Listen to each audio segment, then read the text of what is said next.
पंजाब में तैनात police officers, उनको किस किसने तैनात करवाया, ये आज मैं आपको बताने जा रहा हूँ। और आपको ये समझ आ जाएगी कि पंजाब में क्राइम आसमान से क्यों बातें कर रहा है। लॉ एंड ऑर्डर वो है जो कंट्रोल में आ ही नहीं रहा। तो आईजी पंजाब की बात करें तो बड़ी हैरत अंगेज बात यह है, डॉक्टर उस्मान अनवर साहब, उनको तैनात करवाने के लिए जो तैनात करवाया जिस साहब ने, वो हैं सीसीपी लाहौर बिलाल सिद्दीक कम्याना। बिलाल सिद्दीक कम्याना ने साबिक निगरान हुकूमत में मोहसिन नकवी के वो बेस्ट फ्रेंड हैं, उन्होंने ये कहकर उन्हें तैनात करवाया। बिलाल सिद्दीक कम्याने को किसने तैनात करवाया?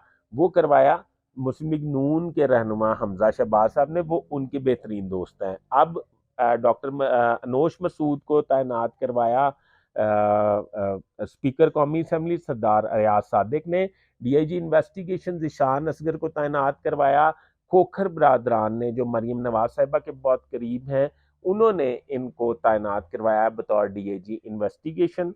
और डीआईजी ऑपरेशन फैसल कामरान साहब को तैनात करवाया वजीर आला पंजाब मरीम नवाज साहिबा ने। वो माजी में वजीर आजम पाकिस्तान मियाँ नवाज शरीफ के डिप्टी चीफ सिक्योरिटी ऑफिसर रह चुके हैं और मरीम नवाज साहिबा की गुड बुक्स में थे।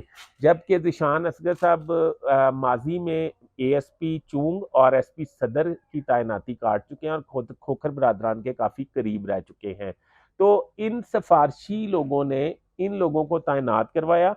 अब सूरत हाल यह है कि इनको किसी का ना डर है, ना परवाह है, ना लेनी है, ना देनी है। तो अवाम जो है उनकी हिफाजत क्या किसी को कोई फिक्र नहीं, सारे लोग जो हैं वो सोशल मीडिया पे हैं। बाकी अल्लाह खैर सल्ला।